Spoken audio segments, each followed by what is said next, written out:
Filamu inaanza kwenye shule moja hivi inaitwa Muo High School. Ni miongoni mwa shule nzuri za huko Korea, na ikanajulikana kwa ubora wake na watoto wa kishua ambao wanasoma kwenye shule hiyo. Sasa kulikuwa kuna mwanafunzi mmoja wa kishua ambaye alikuwa anajulikana kwa jina la Han Sakam, na Han Sakam alikuwa ni wale watoto wa korofi ambaye anapenda sana kuwaonea wanafunzi wengine. Yeye na marafiki zake walikuwa basi wanawaonea na kuwatandika, kuwapiga, kuwakorofisha wale wanafunzi ambao walikuwa wanaona hawajiwezi, yani wako hawana nguvu. Lakini kitu cha ajabu ni kwamba hata walimu walikuwa wanawapotezea, wanazipotezea tabia za hawa madogo bwana wakishua. Kwa sababu walikuwa wanaogopa familia yake Sakam, kwa sababu ilikuwa ina nguvu sana. Na kulikuwa na mwanafunzi mmoja anaitwa Goyang ambaye alikuwa kama target yao ya kila siku. Walikuwa wanamuonea kila siku na wanamrekodi bwana. Na akati anaonewa, msichana mmoja anaitwa Mi ndiye alikuwa anashika simu na kuanza kurekodi. Lakini muda huo pia tunaonana na msichana mmoja anaitwa Samon ambaye ni mwalimu bwana. Na ni mwalimu mpya intern pale shuleni bwana. Na lengo lake lilikuwa ni kufanya vizuri, kuweza kuonyesha ubora wake ili aweze kupata ajira. Sasa akiwa yuko chooni akasikia walimu wawili wakiwa wanaongea bwana. Na walikuwa wanamsema mwalimu mmoja ambaye alikuwa anakaa kwenye meza ambayo anakaa sasa hivi yeye, yani mwalimu Simon. Sasa baada ya kusikia hizo habari, Simon akatoa simu yake na kuanza kusearch, kuangalia kwani alifanya kitu gani. Akashtuka kuona huyo mwalimu alijiua bwana, baada ya kuonewa na wanafunzi, yani kudharauliwa na kuonewa na wanafunzi. Sasa sijui alimfanyia nini hawa wanafunzi. Unajua wanafunzi bwana. Lakini kitu cha ajabu, hao walimu wengine waliokuwa wanaongea, ilionekana wanaongea kama hilo jambo ni jambo la kawaida kwa shule yao. Na baada ya kutoka chooni, Samuel akawa amefuatwa na mwalimu mmoja anaitwa Jaya. Akamchukua na kumpeleka kwenye chumba kimoja kwenda kumuonyesha video ya upande wa pili wa hii shule, yani yale mambo ya maovu yanayotokea hapa shuleni. Wakajifungia mle na kuanza kuangalia hiyo video bwana. Video ikawa inaonyesha Sakam pamoja na kundi lake wahuni wenzie bwana, wakiwa wanamuonea mtu mmoja, mtu mzima anaitwa Kim Bomb. Na huyu mama alikuwa ni muuzaji wa kudunduliza vitu vya hapa na pale bwana. Lakini sasa kilichotokea, bahati nzuri mjukuu wa yule bibi akawa ametokea pale, naye alikuwa ni mwanafunzi wa hii shule, akawa amemsaidia bwana. Sasa kwa sababu hiyo Sakam akawa anamtarget sana Goyang kwa kumuonea bwana. Baada ya kusikia hivyo, ticha mpya yani Samon akawa ameshtuka sana na kukasirika mno. Lakini Jayang akamwambia kwamba tafadhali kaa mbali na hayo na usije ukajiingiza hata kidogo. Yanayoendelea wewe yaache kama yalivyo. Ulioyakuta usiyaguse hata kidogo. Samon akakubali bwana. Sasa usiku wa siku ile Samon yuko nyumbani kwao bwana. Yuko gym bwana. Akiwa amevaa gauni nini, anatandika, ana balaa yani. Lakini alikuwa na rafiki yake ambaye ni afande, ni polisi, anaitwa Igujang. Naye akawa amekuja pale kwa ajili ya kufanya naye mazoezi. Huyu demo alikuwa ni balaya. Anamtandika, anamuinua, anambilingita mshikaji vibaya mno. Sasa kumbe Samon alikuwa ni mwalimu wa boxing na alikuwa ni mpiganaji maarufu wa judo. Yani imagine wewe unafundisha boxing alafu wewe unacheza judo kudadadeki. Lakini sio judo peke yake, na taekwondo. Na alikuwa anategemewa kushinda medali ya dhahabu kwenye boxing bwana. Lakini licha ya hivyo akaamua kuachana na ndoto zake kwa sababu baba yake bwana Soyang alikuwa na madeni mengi sana. Yani akawa amepata madeni sana mengi baba yake, na yeye akawa ameamua kumsaidia baba yake ili kuweza kupunguza madeni. So akaamua kuanza kusave hela ili aweze kuiokoa hiyo gym yao, kwa sababu gym ingechukuliwa ile gym ni ya baba yake ubinti. Kusema kweli, akawa amefanya kazi kwa bidii sana kwa miaka 10. Mpaka sasa gym ina survive na inaendelea kuexist. Sasa baada ya session yao ya mazoezi pale, Simon akawa ameona masks nyingi sana ziko pembeni ambazo ni sura za wanyama bwana. Na akajiuliza ni nani aliyoweka haya madude hapa. Gojang akamwambia inawezekana akawa baba yako ambaye amezikusanya hizo kutoka kwa watoto ambao wamekuwa wakicheza naye na baba yako ya. Siku inayofuata Simon akiwa shuleni pale, mwalimu mpya tena na anataka kupata ajira ya moja kwa moja, akana cheka na kila mtu bwana, na anakuwa rafiki wa kila mtu. Na akiwaona wanafunzi wanavuta bange sijui nini, anajifanya naangalia pembeni, hajawaona bwana. Lengo lake ni kupata ajira ili aweze kuajiliwa moja kwa moja, asiwe mwalimu wa kufikia tena, mwalimu wa field. Sasa bwana, upande wa pili Sakam pamoja na kundi lake wahuni wakaamua kuficha au kuzima kamera zote shuleni ili waendelee kumuonea yule jamaa bwana ambaye wamekuwa akimuonea kila siku. Sasa Simon akawa ameona kile kinachoendelea, akanataka kuzuia, lakini akakumbuka Jiang alimwambia kwamba asije kaingilia jambo lolote la hapa shuleni, litakuwa halimuhusu na akae mbali kweli kweli. Lakini uonevu wa Sakam ukawa ni mbaya zaidi. Jamaa akaana tandikwa vibaya mtu. Simon akaona pumbavu huyu, siwezi kuvumilia, akakunja ngumi kudadadeki, akaingia pale kwenda kutishia bwana. Lakini muda huo akati anakuja kwa spidi, akutana na mwanafunzi mwingine ambaye alikuwa anaangalia kwa siri kinachoendelea.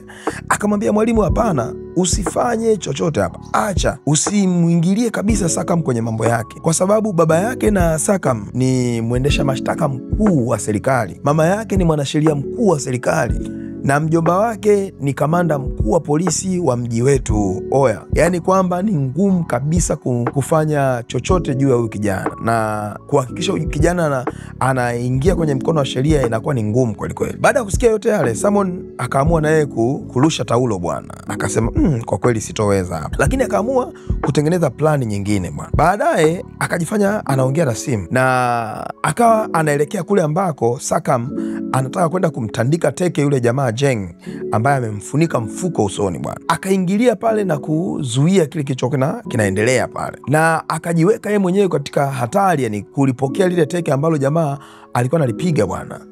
Akamwambia Jiang, nenda darasani na muombe msamaha Sakam sasa hivi. Akijifanya kwamba hajui kwamba Sakam ndo mkorofi pale, na kujifanya kwamba hakuona chochote kinachoendelea pale. Na Sakam akawa amemaindi kweli kweli kwamba plani yake ya kumtandika teke la kumuumiza vibaya Jiang likawa limeishia pale, na akaanza kujiuliza maswali mengi kwamba huyu Simon ni nani?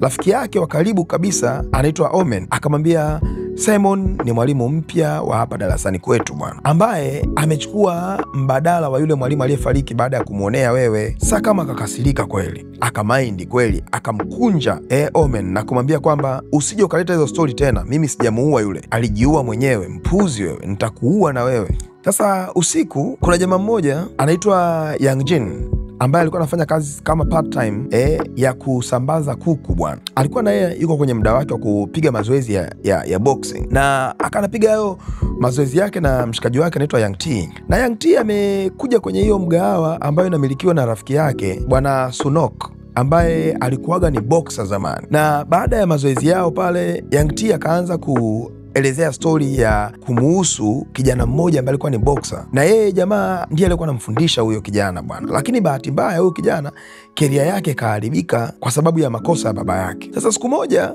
Simon akaonana na Jiang shuleni pale kuongea kuhusiana na uonevu ambao anapewa kila siku na Sakam bwana.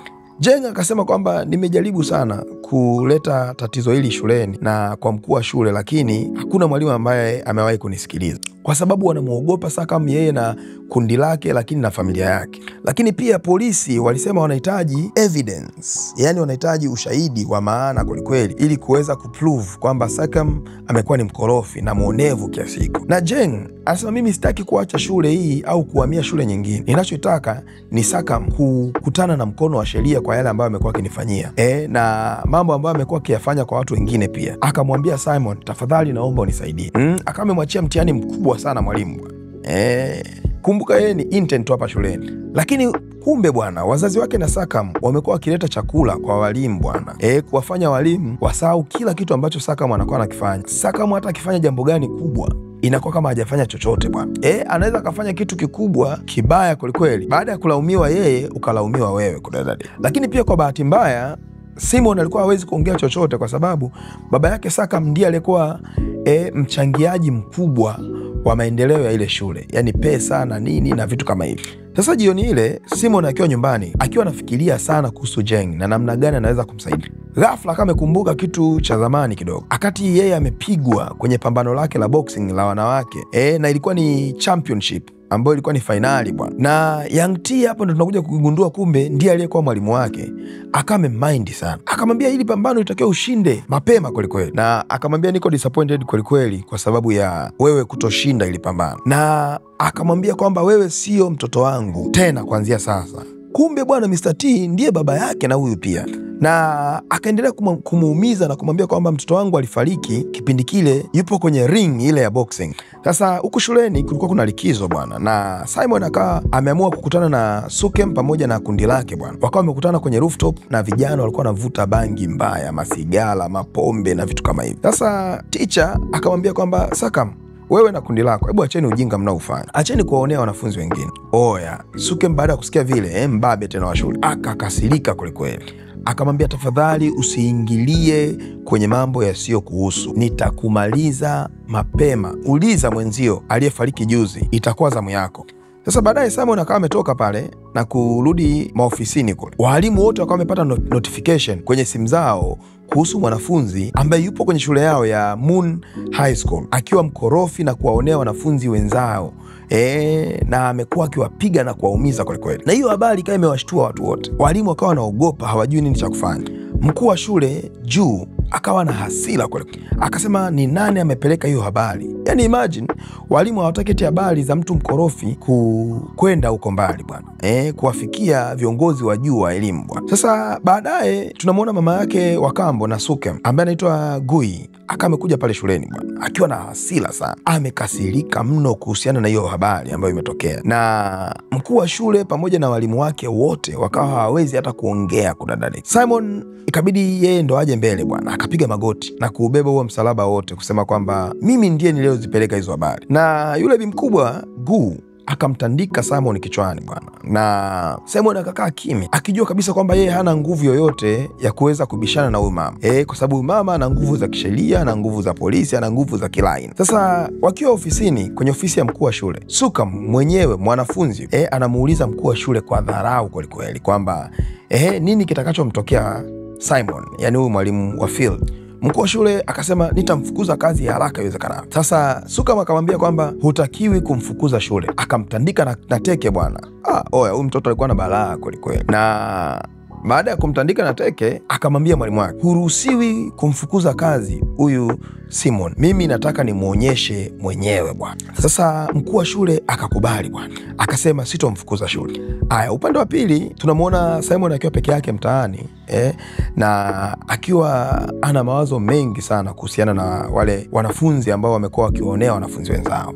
Akaenda kuongea na yule rafiki yake polisi ambaye anamfundisha boxing. Akamwambia bwana, kuna hili jambo linaendelea, sijui tunawezaje kumpa adhabu huyu Sukam na kundi lake bwana.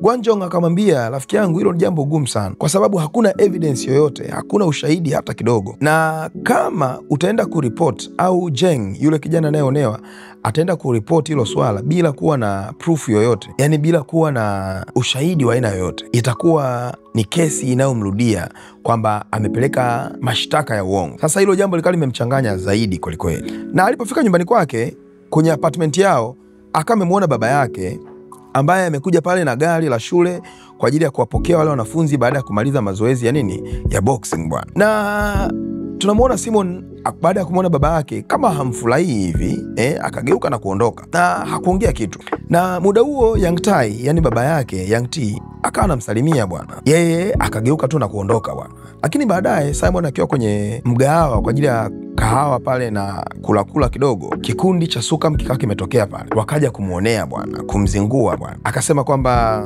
hawezi kufanya kitu chochote juu yao, hawezi akawafanya chochote. Na muda huo akati wanamuonea pale, Simon akakumbuka maneno ya Jang Yang kwamba hao waache kama walivyo, usiwaguse wala usiwaangalie hata kidogo. Na baada ya kukumbuka hayo yote, akaamua kukausha ili alinde kibarua chake.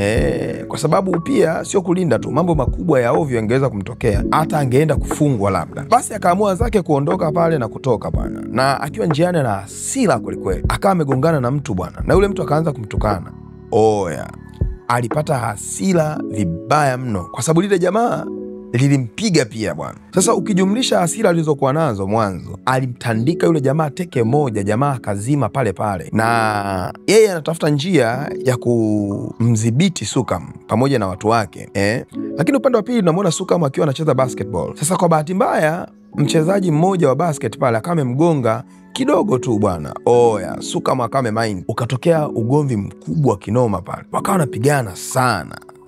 Lakini upande wa pili Simon alikuwepo amejificha anaangalia kinachoendelea pale, na akataka kutumia muda ule kumtandika Sukam bwana. Akachukua mask akavaa usoni bwana, kaenda kuingilia ugomvi usiomuhusu bwana, akaluka mateke moja, oya, alikuwa anatandika udem vibaya mno. Sasa yule mwanafunzi ambaye anaonewaga yule Jin, alikuwa yupo na pikipiki anaenda kufanya delivery za kuku, kwa sababu naye ndo kazi alikuwa anafanya kama kazi ya ziada bwana.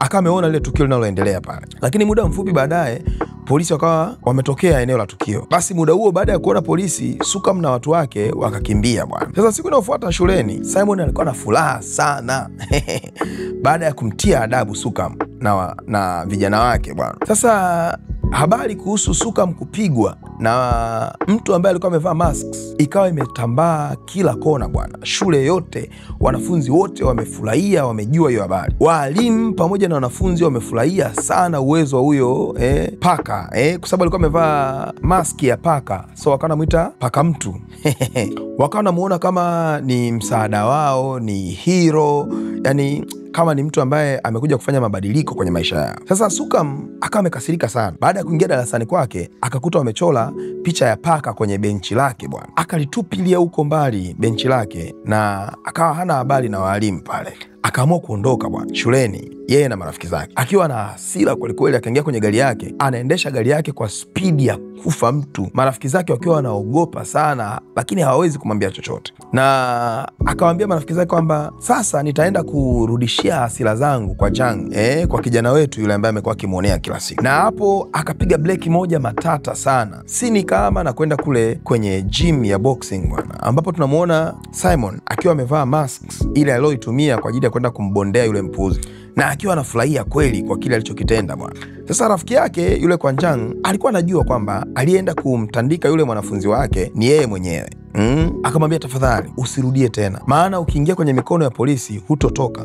Kuna namna nyingine rahisi nzuri ambazo unaweza ukazitumia kwa ajili ya kupata haki, sio hiyo ambayo unaitumia wewe. Lakini upande wa pili, Sukam pamoja na kundi lake wakamchukua Jang bwana na kumfanyisha vitu vya ajabu sana. Wakamtembeleza kwenye ngazi akiwa hajavaa nguo bwana, amevaa boxer tu, huku wamemfunga kichwani na mfuko wa plastic bwana, walambo bwana, na wamemchola kweli kweli. Wakamtembeza hivyo shule nzima bwana, na alivyotoka nje akakimbia. Bahati nzuri ilikuwa usiku, wanafunzi wengine hawapo bwana, kwa sababu jamaa alikuwa amechukua nguo zake. Akakimbia mpaka kwenye restaurant ambako Bayang Jing alikuwa anafanya kazi, na walivyomuona condition ya Jang wakawa wamemuonea huruma sana, wakamsaidia haraka bwana. Bayang Jing akakimbia kwenda kwenye gym ya Simon kwenda kuomba msaada.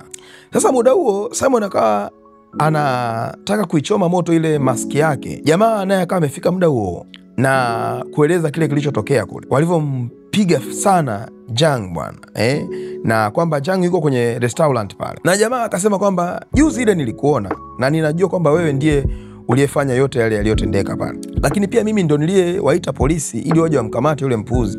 Sasa upande wa pili kwenye restaurant, bwana Jang akawa amekasirika sana, ameumia na alikuwa yuko kwenye hali mbaya sana. Akaamua kuchukua kisu pale kwenye restaurant na kukimbia kutoka nje kwenda kumfuata yule mpuzi na genge lake, akawaonyeshe na yeye. Lakini upande wa pili, Sukam na watu wake wakawa wanafurahi sana kwamba walimrekodi jamaa na wakawa wanataka kuiupload ile video online bwana. Akaambia marafiki zake kwamba ieditini kwanza hiyo video kabla haijaenda online, hamjaipost. Lakini miongoni mwa marafiki zake akamwacha pale kwa sababu alikuwa hafurahishwi na baadhi ya mambo ambayo Sukam alikuwa anayafanya. Sasa baadaye tunamuona Simon akiwa amevaa ile maski yake tena, akafika eneo la tukio bwana. Kuna ugomvi mmoja mkali sana ukapigwa pale yeye na Sukam. Wakapigana mpaka pale ambapo Jang akawa ametokea akiwa ameshika kisu bwana, na amevaa boxer vile vile kama alivyokuwa. Na Simon akawa amemuona Jang kwamba anataka akamuue, akamchome kisu vyovyote kama mbwai na yule mbwai, akamchome Sukam. Sasa akaamua kumzuia bwana, na akati anamzuia akawa amekatwa na kile kisu bwana, na akawa amemwaga damu nyingi sana. Baadaye Simon akawa amechukuliwa na kupeleka hospitalini akiwa amezimia kwa sababu amemwaga damu nyingi mno. Yang T baada ya kuona vile akawa na wasiwasi sana kuhusu binti yake, na akawa anaumia kama baba, unajua akawa ameiona ile mask, akawa amesema okay, pumbavu hao, mimi nitakwenda ku revenge kwa kile kilichomtokea binti yangu. Baadaye mzee akatoka amevaa ile mask na kwenda kwenye kundi la Sukam na kuambia, sasa nimekuja kwa ajili ya kuwaonyesha wapuuzi. Sasa baadaye tunamuona Simon akawa yuko recover recovered, ametoka hospitalini. Akamwambia rafiki yake Quan Jang kwamba anataka aondoke pale hospitalini, anataka kwenda kumlinda Jang ambaye inawezekana yupo kwenye wakati mgumu sana sasa hivi, labda wale wampuuzi wameshamkamata tena. Ili anaondoka pale hospitalini, akamwona Yang T, yani baba yake, akiwa amekaa amejilaza pale kwenye benchi baada ya kupigwa sana na Sukam. Oya, hilo jambo likampa hasira sana. Lakini akiwa hospitalini pale, Sakam akawa amekutana na Jangam ambaye alikuwepo pale kwa ajili ya kumwangalia mdogo wake. Simon akawa sahi sana alivyomuona mwalimu mwenzie na kuanza kudanganya pale kwamba nimekuja hapa kwa sababu hii na hii, ili asionekane kwamba alikuwa ameumia baada ya kupigana, na akagundulika kwamba ni yeye, unajua tena. Sasa akiwa njiani wanarudi nyumbani, Yang T baba yake na Simon akawa anamuomba msamaha mwanae, kumwambia kwamba naomba unisamehe kwa yale yote aliyopita, najua nilikukataa. Baba yake akasema, nakumbuka kati upo kwenye championship ya boxing ya dunia na kwenye fainali nilikuona kabisa ukiwa unashinda ile mechi, lakini ghafla ukarudi nyuma na kumruhusu adui yako akupige wewe. Hilo jambo lilinifanya nikasirike sana. Lakini inaonekana kumbe kabla ya ile mechi bwana, Simon alikutana na mtu ambaye alimpa hela ili aweze kushindwa ile mechi, na Simon alivyoiona ile hela akaona kwamba achukue ile hela kwa ajili ya kulipa madeni ya baba yake. Baba yake alikuwa anadaiwa sana. Sasa ili yeye aweze kuokoa baba yake, ilimbidi aweze kuchukua ile hela na kulipa madeni bwana. Na kusema kweli, Yang Tae alikuwa hajajua hilo jambo bwana, na akawa amekasirika sana na kumind binti yake kwelikweli, na kumuona binti yake kama loser, hafai kwenye maisha yake. Sasa hivi baba mtu anajua nini kilichotokea, ikabidi tu amuombe msamaha binti yake. Akamwambia naomba unisamehe sana. Simon akiwa amekaa pale amesinzia, amefumba macho yake, akawa analia kweli. Akawa anajitahidi kuzuia machozi yasimtoke. Sasa siku inayofuata Sakam na kundi lake wakawa wamegundua kwamba yule anayevaa mask ni mtu anayetoka shuleni kwao. Sasa wakaamua kuanza kumtafuta. Huyu mtu ni nani anayewa challenge? Wakaanza kumtafuta wakikumbuka kwamba kuna mtu alikatwa mkono usiku uliopita bwana. Basi wakawa wanazunguka wanaangalia mikono ya wanafunzi ya kushoto kama kuna mtu ambaye amekatwa mkono. Na kwa bahati mbaya wanafunzi wote walioangalia walikuwa hawana palipochinjwa na kisu jana usiku. Sasa baadaye Sukam akawa amemwona Simon akiwa ameumia mkono wake wa kushoto baada ya kuchinjwa ile usiku na yule mwanafunzi wake bwana. Na hapo ndio akawa amegundua kwamba yule aliyokuwa anavaa mask ni yeye kabisa. Sasa baadaye Sukam akawa amekutana na Simon kwenye chumba cha walimu na kumkamata ule mkono ulioumia bwana. Akamwambia, we mpuzi, kwa nini uliamua kuniokoa jana kati Jang anataka kunichoma na kisu? Sam akasema kwamba nilifanya hivyo kwa ajili ya kukuokoa wewe, na najua kabisa Jang angeingia kwenye matatizo makubwa sana ambapo angekuumiza wewe na kile kisu. Sasa baada ya kuona vile, Sukam akamkamata bwana na kumtia pale na kutaka kuanza kumpiga bwana. Akachukua mfuko na kutaka kumuingiza kwenye mfuko bwana, lakini akabadilisha mawazo baada ya kuona kulikuwa kuna flyer pembeni ya mechi ya boxing pale shuleni bwana, na kumwambia kwamba sasa sikia, wewe unajifanya unajua kupigana, nataka kupigana na wewe kwenye boxing ring hapa shuleni mbele ya wanafunzi wote. Simon akakubali bwana, kwa sababu Sukam akasema kwamba usipopigana na mimi nitachukua ile video ambayo tumemrekodi Jang na tutaipost kwenye mitandao yote ya kijamii, watamuona likiwa uchi lijinga lile. Sasa upande wa pili tunamuona Jang akiwa yuko juu ya majengo yote, yani kwenye rooftop, akiwa anataka kujiua kwa sababu yale mateso yamefikia mwisho, hataki kuendelea kupata mateso. Lakini kwa bahati nzuri Simon akawa ametokea na kuanza kuongea naye pale, kumwambia kwamba oya, maisha yako ni ya muhimu kuliko kitu kingine chochote. Angalia bibi yako ambaye unamsaidia, na bibi yako anakupenda sana.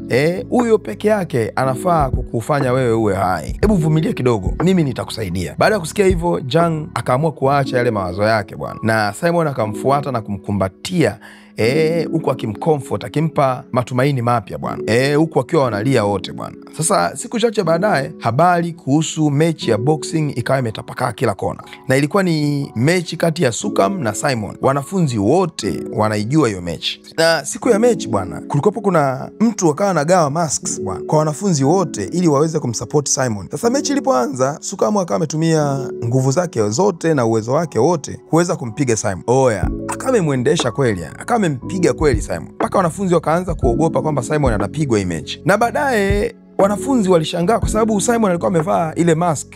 Wanafunzi wakawa hawajajua kwamba ni yeye, wakaja kushangaa kugundua kwamba mtu aliyevaa mask kumbe ni mwanamke, baada ya kupigwa sana na Sukam.